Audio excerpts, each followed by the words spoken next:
Good morning प्यारे विद्यार्थियों। मैं रामलाल कंकड़ावा आपके अपने इस YouTube channel science with Ramlal Kankdawa में आप सभी का हार्दिक अभिनंदन करता हूं। आज की हमारी इस ऑनलाइन कक्षा के कार्य दिवस में हम कल के पार्ट फर्स्ट को कंटिन्यू रखते हुए आज पार्ट सेकंड शुरू कर रहे हैं। कल की ऑनलाइन कक्षा में आपने पढ़ा था धातु और उसके जो भौतिक गुणधर्म पढ़े थे उसको जारी रखते हुए या कंटिन्यू करते हुए आज हम धातुओं के जो रासायनिक गुणधर्म है उसके बारे में चर्चा करेंगे। धातुओं के रासायनिक गुणधर्म क्या होते हैं या धातुओं के रासायनिक गुणधर्म कौन कौन से हैं, या फिर आप कह सकते हैं कि धातुएं किस किस के साथ अभिक्रिया करके क्या कंपोनेंट्स या उत्पाद बनाते हैं। तो चलिए आज का जो अपना टॉपिक है धातु के रासायनिक गुणधर्म उसके बारे में चर्चा करते हैं। तो आज का जो टॉपिक है हमारा वो है धातुओं के रासायनिक गुणधर्म। क्या है? धातुओं के रासायनिक गुणधर्म।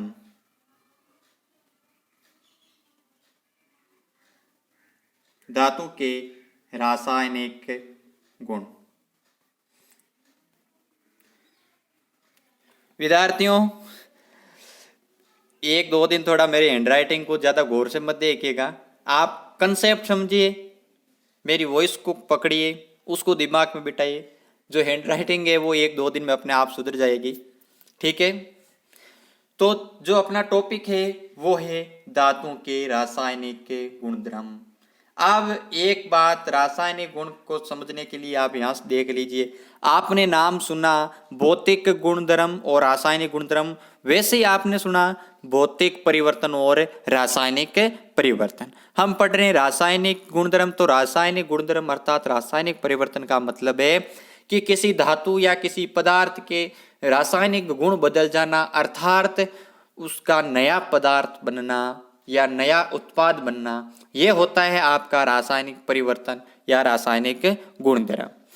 अब धातु के रासायनिक गुणधर्म के बारे में बात करें तो जो अपना पहला है वो आता है आपका दहन। क्या आता है? दहन। तो अब देखिए, पहले दहन के बारे में पढ़ने से पहले देख लीजिए कि दहन होता क्या है, दहन की परिभाषा क्या है, उसके बाद हम पढ़ेंगे कि ये दहन होता क्या है।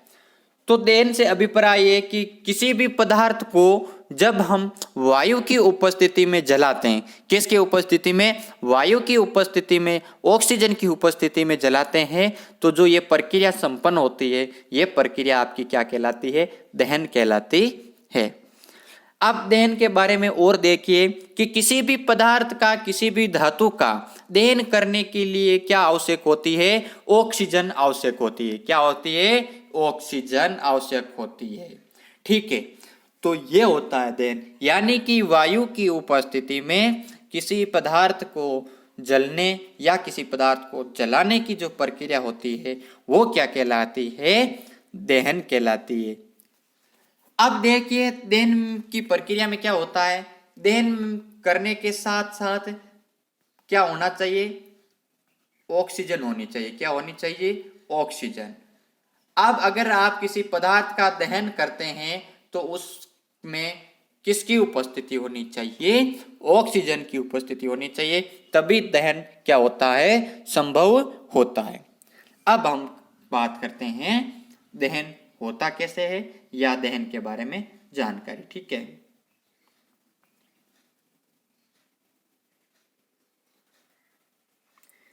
इस पॉइंट को समझने के लिए आप ऐसा भी समझ सकते हैं कि जो धातु की है वो किसके साथ अभिक्रिया? वायु के साथ अभिक्रिया। वायु के साथ अभिक्रिया में देखिए, वायु के साथ अभिक्रिया कह दो, दहन कह दो, बर्निंग कह दो, एक ही बात है। या आप सीधा भी कह सकते हैं कि धातुओं की ऑक्सीजन के साथ अभिक्रिया, ठीक है। तो देखिए कि सभी जो धातुएं हैं वो ऑक्सीजन के मिलकर उसके संगत क्या बनाती है? धात्विक ऑक्साइड बनाती है। क्या बनाती है? धात्विक ऑक्साइड बनाती। धात्विक ऑक्साइड कैसे बनाती? देखिए कि जब भी कोई धातु किसके साथ अभिक्रिया करती है? ऑक्सीजन के साथ। किसके साथ? ऑक्सीजन के साथ। जैसे ये ऑक्सीजन के साथ अभिक्रिया करती है तो उत्पाद के रूप में बनते हैं ऑक्साइड। क्या बनते हैं? ऑक्साइड। अब ऑक्साइड कौन से बनते हैं? जो धातु अभिक्रिया में भाग लेती है या जिस धातु का दहन किया जाता है उसके ऑक्साइड बनेंगे। किसके बनेंगे? उस धातु के संगत ऑक्साइड बनेंगे। तो इस दहन को या वायु के साथ अभिक्रिया को या ऑक्सीजन के साथ की अभिक्रिया को समझने के लिए आप ये एक लाइन याद रख लीजिए कि जब धातु ऑक्सीजन के साथ अभिक्रिया करती है तो धात्विक ऑक्साइड बनाती है। क्या बनाती है? धात्विक ऑक्साइड। धात्विक ऑक्साइड का आप एक उदाहरण समझ लीजिए। देखिए कि आप वो कॉपर धातु की अभिक्रिया कर लेते हैं। किसकी? कॉपर धातु। यानी कि ये रहा आपका कॉपर। जब यह ऑक्सीजन के साथ अभिक्रिया करता है तो बनाता है कॉपर ऑक्साइड। क्या बनाता है? Copper oxide. CuO इसको कहा जाता है कॉपर ऑक्साइड। क्या कहा जाता है? Copper oxide. तो देखिए यहाँ पर जो कॉपर धातु है वो ऑक्सीजन के साथ अभिक्रिया करके क्या बनाती है? कॉपर ऑक्साइड बनाती है। ठीक है। दूसरा उदाहरण आप एक और देख लीजिए कि जो एल्यूमिनियम है वो क्या करता है? अभिक्रिया करता है। किसके साथ अभिक्रिया करता है? ऑक्सीजन के साथ अभिक्रिया करता है। ये रही कॉपर की ऑक्सीजन के साथ अभिक्रिया। तो ये बनाता है एल्यूमिनियम ऑक्साइड। क्या बनाता है? Aluminium oxide. तो ये ऑक्साइड किसका है? एल्यूमिनियम का ऑक्साइड है। किसका ऑक्साइड? एल्यूमिनियम का ऑक्साइड। ठीक है। एक उदाहरण और देख लीजिए आप। जब मैग्नीशियम धातु है वो किसके साथ अभिक्रिया करती है? ऑक्सीजन के साथ अभिक्रिया करती है। तो क्या बनाती है? Magnesium oxide. यानी कि मैग्नीशियम का ऑक्साइड बनाती है MgO। क्या बनाती है? MgO यानी कि मैग्नीशियम ऑक्साइड। तो ये था अपना किसी धातु की किसके साथ अभिक्रिया, दहन करवाना, या आप इसको कह सकते हैं क्या करवाना? वायु के साथ अभिक्रिया या ऑक्सीजन के साथ अभिक्रिया। तो आपको विद्यार्थियों एक ही चीज याद रखनी है कि जब धातु ऑक्सीजन के साथ अभिक्रिया करती है तो धात्विक ऑक्साइड बनाती है। चलिए ये तो हुई अपनी अभिक्रिया के साथ बात। अगली बात अपन समझते हैं क्या है। अगली बात है हमारी कि जो ये धातुएं हैं ऑक्सीजन के साथ अभिक्रिया करके जो धात्विक ऑक्साइड बनाती है, इनकी प्रकृति की बात करें। किसकी प्रकृति की? इनकी अगर प्रकृति की बात करें तो इनकी प्रकृति होती है आपकी सारी। क्या होती है? सारी। एक बार आप यहां पर ही ध्यान रखिए अपना। क्या होती है प्रकृति? सारी प्रकृति होती है। लेकिन कभी कभार क्या होता है कि कुछ धात्विक ऑक्साइड है वो अम्ल और क्षारक दोनों से अभिक्रिया करके लवण और जल प्रदान करते हैं। क्या करते हैं? लवण और जल। अब अगर लवण और जल बनाते हैं तो वो जो ऑक्साइड है वो कहलाते हैं उभयधर्मी ऑक्साइड। कौन से ऑक्साइड कहलाते हैं? उभयधर्मी। कौन से ऑक्साइड? उभयधर्मी। उभयधर्मी ऑक्साइड मतलब है कि जब भी कोई धातु ऑक्साइड जो अम्ल और क्षारक दोनों से अभिक्रिया करते हैं। किससे? अम्ल और क्षारक दोनों से अभिक्रिया करते हैं। अब दोनों से अभिक्रिया करते हैं तो बनाते हैं जल और लवण। और ये जो ऑक्साइड होते हैं वो अपने क्या कहलाते हैं? उभयधर्मी ऑक्साइड। तो अपन कर रहे थे धातु ऑक्साइड की प्रकृति की बात। तो धातु ऑक्साइड की जो प्रकृति होती है वो कौन सी प्रकृति होती है? अपनी सारी प्रकृति होती है। कौन सी प्रकृति? सारी प्रकृति। ये रही आपकी सारी प्रकृति।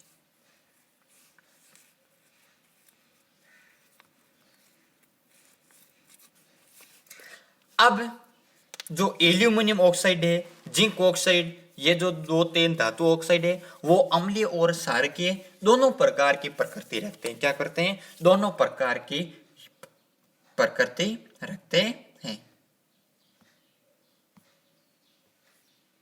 अब देखिए आगे की बात करते हैं हम। आगे के बारे में देखें तो धात्विक ऑक्साइड में आपको उभयधर्मी ऑक्साइड भी बता दिया। अब अगर हम बात करते हैं जो अधिकांश धातु ऑक्साइड होते हैं वो जल में क्या होते हैं? अघुलनशील होते हैं। क्या होते हैं? अघुलनशील। यानी कि घुलनशीलता के बारे में अगर बात की जाए, घुलनशीलता के बारे में, तो यहां पर आप समझ सकते हैं कि घुलनशीलता में क्या होता है कि कुछ धात्विक ऑक्साइड, कुछ क्या आते हैं? कुछ क्या होते हैं? अघुलनशील होते हैं। क्या होते हैं? अघुलनशील। क्या होते हैं? अघुलनशील। अब अगर अघुलनशील होते हैं लेकिन कुछ क्या हो जाते हैं, घुलकर क्या करते हैं, घुलकर क्या बना देते हैं, सार बनाते हैं। क्या बनाते हैं? सार। यानी कि आपको एक बात याद रखनी है कि कुछ तो क्या होते हैं, अघुलनशील होते हैं, लेकिन कुछ घुलकर क्या प्रदान करते हैं, सार प्रदान करते हैं। क्या करते हैं? सार प्रदान। तो ये हुई अपनी इसकी घुलनशीलता। अब अगर दूसरे बिंदु पर हम आए तो कुछ जो धातुएं होती है वो ऑक्सीजन के साथ अक्रियाशीलता प्रदर्शित करती है, लेकिन कुछ धातुएं ऑक्सीजन के साथ अत्यधिक क्रियाशीलता बनाती है। क्या बनाती है? अत्यधिक क्रियाशील। तो क्रियाशील धातुएं हैं वो कौन सी है आपकी? वो एक तो है पोटेशियम। कौन सी है? पोटेशियम। और दूसरी है आपकी सोडियम। क्या है? सोडियम। ये दो धातुएं ऑक्सीजन के साथ बहुत ही क्रियाशील है, या आप कह सकते हैं ज्वलनशील है। क्या है? बहुत ही ज्वलनशील है। अगर इनके ज्वलनशीलता की बात करें, या इतनी तेजी से अभिक्रिया करती है कि इनको खुले में रखते ही ये क्या कर लेती है? आग पकड़ लेती है। क्या कर लेती है? आग पकड़ लेती है। इसलिए इनको सुरक्षित रखने के लिए किसका उपयोग किया जाता है? केरोसिन तेल का उपयोग किया जाता है। किसका? केरोसिन तेल का। यानी कि पोटेशियम और सोडियम धातु को किस में रखा जाता है? केरोसिन के तेल में रखा जाता है, जिसके कारण वो आग नहीं पकड़ती है। तो ये हुई अपनी धातुओं की क्रियाशीलता और अक्रियाशीलता की बात। अब अगर दूसरे बारे में बात करें, या दूसरे बिंदु पर हम बात करें, तो अपने दो धातुओं के मैं नाम बता देता हूँ, और बाकी कुछ और भी होती है कि मैग्नीशियम, एल्यूमिनियम, या जो लेड है, जिंक है। तो इनको जब अपन खुली हवा में छोड़ते हैं, क्या करते हैं? खुली हवा में छोड़ते हैं, तो ये क्या करती है? इनके ऊपर है, इनके ऑक्साइड की क्या जम जाती है? परत जम जाती है। क्या जम जाती है? परत जम जाती है। क्या जम जाती है? परत जम जाती है। किसके ऑक्साइड की? इनके स्वयं के ऑक्साइड की। किसके ऑक्साइड की? स्वयं के ऑक्साइड की। ठीक है, ये हुई अपनी दहन प्रक्रिया। दूसरी बात, इसी टॉपिक की अंतिम बात है, वो है अपनी कि कुछ जो धातुएं हैं वो अत्यधिक ताप पर भी ऑक्सीजन से अभिक्रिया नहीं करती है। वो है आपकी सिल्वर, जिसको आप कह सकते हैं चांदी। क्या कह सकते हैं? चांदी। और दूसरी जो धातु है वो है सोना। अर्थात सोना चांदी है वो अत्यधिक ताप पर भी क्या नहीं करती है? ऑक्सीजन के साथ अभिक्रिया नहीं करती है। किसके साथ अभिक्रिया नहीं करती है? ऑक्सीजन के साथ अभिक्रियाएं नहीं करती है। तो इसके साथ आपका पहला पॉइंट पूरा होता है, दहन, बर्निंग, या वायु के साथ अभिक्रिया, या आप कह सकते हैं ऑक्सीजन के साथ अभिक्रिया। अब दूसरे बिंदु पर हम आते हैं, और दूसरा बिंदु है अपना क्या है? जल के साथ अभिक्रिया। किसके साथ अभिक्रिया? जल के साथ अभिक्रिया। ये रही जल के साथ अभिक्रिया।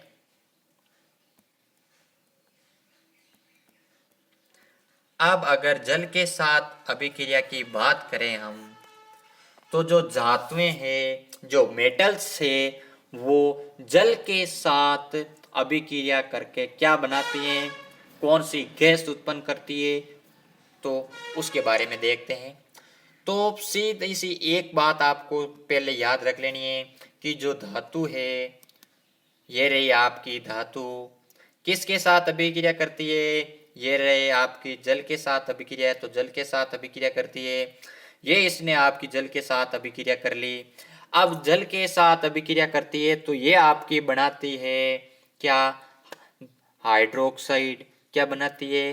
धात्विक हाइड्रोक्साइड। तो ये बना ली इसने आपके हाइड्रोक्साइड।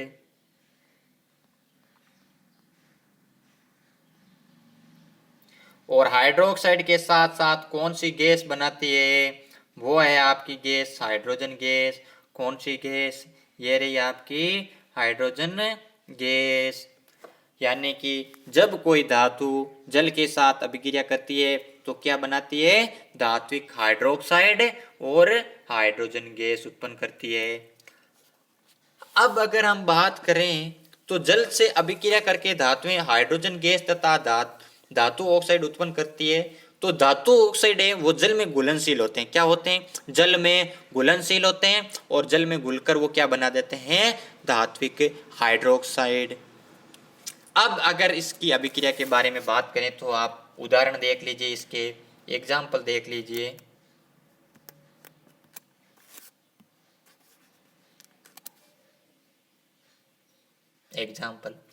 एग्जाम्पल है आपकी जो पोटेशियम धातु किसके साथ अभिक्रिया करती है, जल के साथ अभिक्रिया करती है। ये रहा आपका जल, ये इसने अभिक्रिया कर ली। अब अभिक्रिया करके क्या बनाती है, पोटेशियम हाइड्रोक्साइड यानी कि KHO। और कौन सी गैस उत्पन्न करती है, हाइड्रोजन गैस। एक उदाहरण आपको और देखा देते हैं, वो है आपका ये रहा सोडियम जी। अब ये सोडियम जी किसके साथ अभिक्रिया करते हैं, ये आपके प्यारे पानी के साथ अभिक्रिया कर ली। अब आपको पता है कि जब भी कोई धातु जल के साथ अभिक्रिया करती है तो क्या बनाती है, धात्विक हाइड्रोक्साइड। तो ये रहा आपका सोडियम हाइड्रोक्साइड। अब भाई सोडियम हाइड्रोक्साइड तो बन गया है, लेकिन इसके साथ कौन सी गैस उत्पन्न होगी, हाइड्रोजन गैस। तो ये तो थे दो उदाहरण आपके किसके साथ, जल के साथ अभिक्रिया के, किसके साथ अभिक्रिया के, जल के साथ अभिक्रिया के। अब यहाँ पर एक साहब है अपने, वो है कैल्शियम जी। कौन है, कैल्शियम जी। ये कैल्शियम जी क्या करते हैं, जल के साथ धीमी अभिक्रिया करते हैं। क्या करते हैं, धीमी अभिक्रिया। किसके साथ, जल के साथ। किसके साथ, जल के साथ। क्यों करता है, तो यहाँ क्या होता है कि इसमें उष्मा जो है वो हाइड्रोजन है, हाँ उष्मा हाइड्रोजन को प्रज्वलित करने हेतु अपर्याप्त होती है। क्या होती है, जो उष्मा है वो हाइड्रोजन को क्या करती है, प्रज्वलित करने में क्या होती है, अपर्याप्त होती है। इसलिए जो अपना ये कैल्शियम है वो क्या करता है, जल के साथ धीमी अभिक्रिया प्रदर्शित करता है। अब अगर आगे के बारे में बात करें तो आपको बताया था कि जो कुछ धातुएं हैं, जैसे आपकी है कॉपर, क्या है, कॉपर, सोना, चांदी, ये क्या करते हैं, जल के साथ कोई अभिक्रिया नहीं करते हैं। कोई अभिक्रिया नहीं करने का मतलब है इन पर जल का कोई प्रभाव नहीं पड़ता है। क्या नहीं पड़ता है, जल का कोई प्रभाव नहीं पड़ता है। अर्थात इन पर किसी भी प्रकार का कोई हाइड्रोक्साइड नहीं बनता है। इसलिए आप देखते हैं कि जो घरों में जो आभूषण होते हैं, सोने चांदी के आभूषण होते हैं, उन पर कभी भी जंग नहीं लगती है। ठीक है, तो ये हुआ आपका किसके साथ अभिक्रिया, जल के साथ अभिक्रिया। और इसी के साथ हम धातु के अगले रासायनिक गुणधर्म के बारे में बात करते हैं। तो अगला अपना आता है अम्लों के साथ अभिक्रिया। किसके साथ, अम्लों के साथ अभिक्रिया। तो ये रहा आपका तीसरा पॉइंट, अम्लों से अभिक्रिया।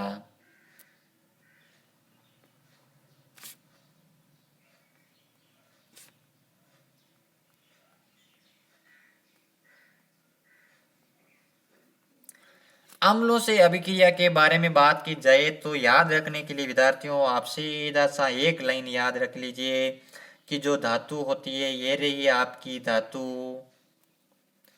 किसके साथ अभिक्रिया प्रदर्शित कर रहे हैं आप, अम्ल के साथ। ये रहा आपका अम्ल, ये हो रही है आपके अभिक्रिया।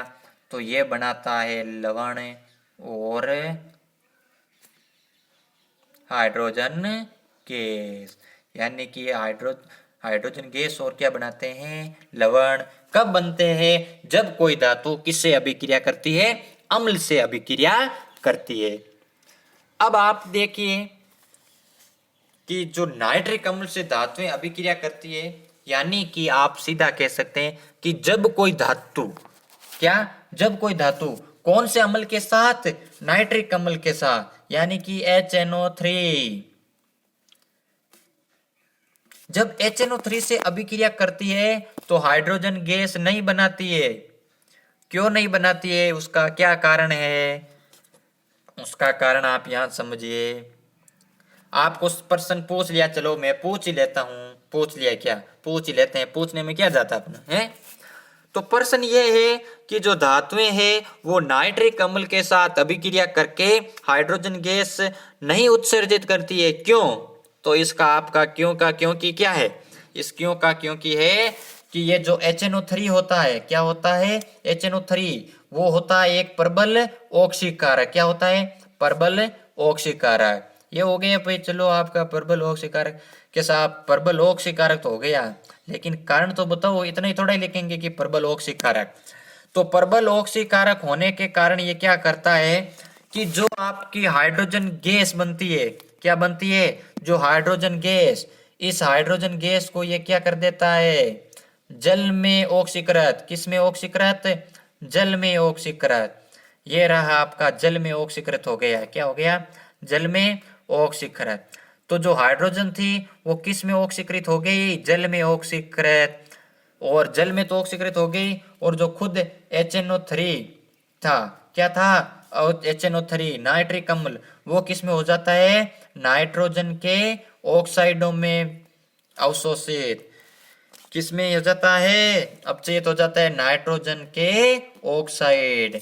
ये रहा नाइट्रोजन के ऑक्साइड, नाइट्रोजन के ऑक्साइड, जैसे देख लीजिए आप, नाइट्रोजन के ऑक्साइड कौन कौन से है, नाइट्रोजन का ऑक्साइड एक तो ये रहा आपका, कौन सा, N2O, दूसरा देख लीजिए NO, तीसरा देख लीजिए NO2, ये क्या है, नाइट्रोजन के ऑक्साइड है। अब रहा क्यों का उत्तर आपका, तो सीधा आप क्यों की बोलेंगे, क्या बोलेंगे, चलो मैं पूछता हूं आपको प्रश्न, क्या पूछता हूं प्रश्न, प्रश्न ये है आपका कि कुछ धातुएं नाइट्रिक अम्ल के साथ अभिक्रिया करके, किसके साथ, नाइट्रिक अम्ल के साथ अभिक्रिया करके हाइड्रोजन गैस नहीं बनाती है, क्यों नहीं बनाती है, तो आपका उत्तर होना चाहिए कि जो नाइट्रिक अम्ल है HNO3 है, वो ये क्या होता है, प्रबल ऑक्सीकारक होता है, और ये जो प्रबल ऑक्सीकारक है वो क्या करता है, हाइड्रोजन गैस को किस में ऑक्सीकृत कर देता है, जल में ऑक्सीकृत कर देता है, और स्वयं HNO3 किस में अपचयित हो जाता है, नाइट्रोजन के ऑक्साइड में अपचयित हो जाता है, जिसके कारण कुछ धातुएं नाइट्रिक अम्ल के साथ अभिक्रिया नहीं करता है, ठीक है। और अगर दूसरी बात करें, इसके दूसरे बिंदु पर बात करें, तो एक होते हैं अपने कॉपर जी, क्या होते हैं, कॉपर जी, जिनको अपन किससे व्यक्त करते हैं, प्रतीक क्या उनका, Cu, क्या है, Cu। तो ये जो Cu होता है, कॉपर होता है, वो तनु हाइड्रोक्लोराइड अम्ल, तनु हाइड्रोक्लोराइड अम्ल का सूत्र होता है HCl, तनु हाइड्रोक्लोरिक अम्ल, इसके साथ किसी भी प्रकार की अभिक्रिया नहीं करता है, ठीक है। तो ये हुए आपके क्या, धातुओं के रासायनिक गुणधर्म। अब आप चलते हैं अगले बिंदु पर। अगले बिंदु पर चलने से पहले आपसे एक बात पूछ लेते हैं कि यहाँ तक आपको समझ में आया या नहीं आया। अगर आपको समझ में नहीं आया तो आप हमारे YouTube channel science with Ramlal Kankdawa में कमेंट कीजिए। आप व्हाट्सएप मैसेज भी कर सकते हैं, इंस्टाग्राम मैसेज भी कर सकते हैं, फेसबुक पर भी मैसेज कर सकते हैं। आपकी सुविधा के अनुसार आप देख लीजिए, लेकिन जो अपना डाउट है उसको क्लियर कीजिए, अपनी जिज्ञासा को शांत कीजिए, जो आपके मन में प्रश्न उठ रहा है उसका उत्तर प्राप्त कीजिए, ठीक है। तो ये हुए थे अपने धातुओं के कौन से गुणधर्म, रासायनिक गुणधर्म, कौन से गुणधर्म, रासायनिक गुणधर्म। अब भाई देखिए, धातु पढ़ लिया आपने, कौन सी हल्की है, कौन सी भारी है, कौन सी कैसी है, कौन सी महंगी है, कौन सी मुलायम है।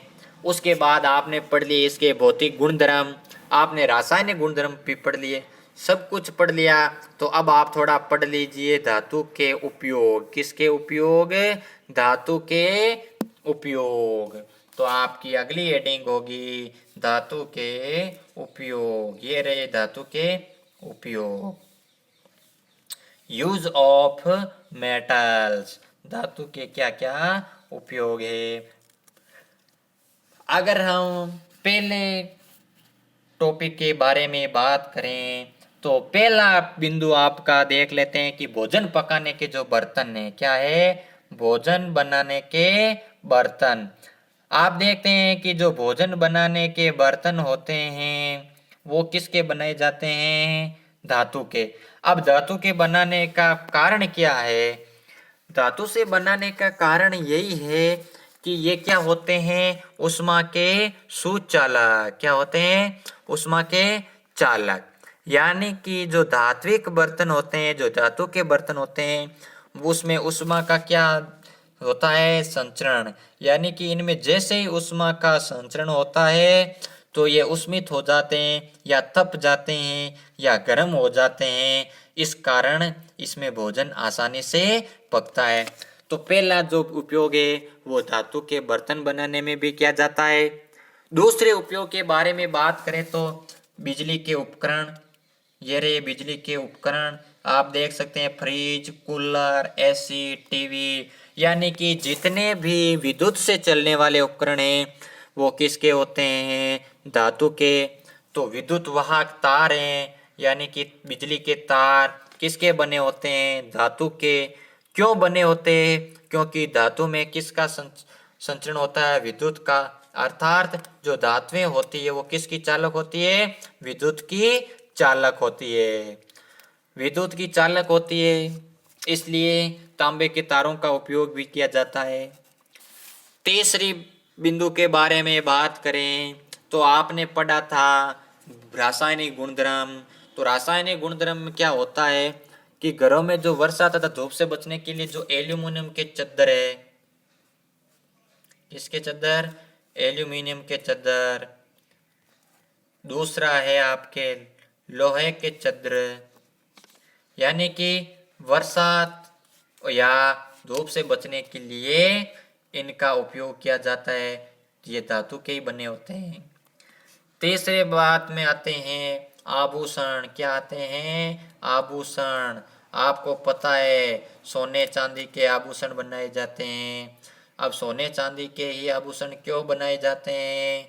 क्यों बनाए जाते हैं भाई? इसका कारण यह है कि ये जो सोना चांदी, ये जो धातुएं हैं वो जल के साथ, किसके साथ? जल के साथ कोई अभिक्रिया नहीं करती है, जिसके कारण इनके हाइड्रोक्साइड नहीं बनते। और अगर हाइड्रोक्साइड नहीं बनते हैं तो ये क्या दिखाई देती है? चमकीली या आकर्षित दिखाई देती है। ठीक है, अब बात करते हैं धातु के अगले उपयोग के बारे में। और धातु का जो अगला उपयोग है वो होता है, एक आपने नाम सुना था पारा धातु। कौन सा धातु? पारा धातु, जिसको आप मरकरी भी कह सकते हैं। क्या कह सकते हैं? मरकरी भी कह सकते हैं। अगर दोनों भी नहीं कहना चाहते हैं तो आप इसके प्रतीक Hg से भी व्यक्त कर सकते हैं। अब मरकरी का जो उपयोग है वो कहाँ होता है? आपको पता है तापमापी में। किसमें? तापमापी में। अगर आप इसको तापमापी नहीं बोलना चाहते हैं तो आप इसको कह सकते हैं क्या? थर्मामीटर। कौन सा मीटर? थर्मामीटर।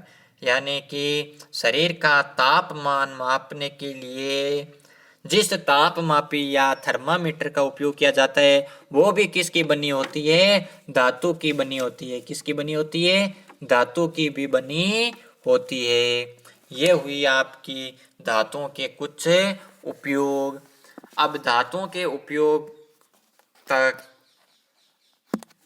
अपना जो टॉपिक है धातु के रासायनिक गुणधर्म और धातु के उपयोग वो समाप्त होते हैं। कल की कक्षा में हम इस पाठ को कंप्लीट करेंगे। कल का हमारा टॉपिक होगा अधातु। उसमें हम पढ़ेंगे अधातु के भौतिक गुणधर्म, अधातु के रासायनिक गुणधर्म और लास्ट में अपनी दो छोटी छोटी बातें बचेगी। वो बातें हैं अपने आधातुओं के उपयोग, उत्कृष्ट धातुएं, और लास्ट पॉइंट होगा अपना मिश्र धातु। आशा करता हूँ कि ये वीडियो लेक्चर आपको समझ में आया होगा। पहले भी बताया था कि आप मेरी हैंडराइटिंग पर मत जाना, कंसेप्ट को समझना, बात को समझना। और रही बात समझ में आने की, अगर आपको इसमें से कोई टॉपिक या कोई बात समझ में नहीं आई है तो आप अवश्य कमेंट बॉक्स में कमेंट कीजिए, अपनी जिज्ञासा पूछिए, अपने मन में जो सवाल उठ रहे हैं उनके उत्तर प्राप्त कीजिए। ठीक है, आज की कक्षा यहीं समाप्त होती है। धन्यवाद।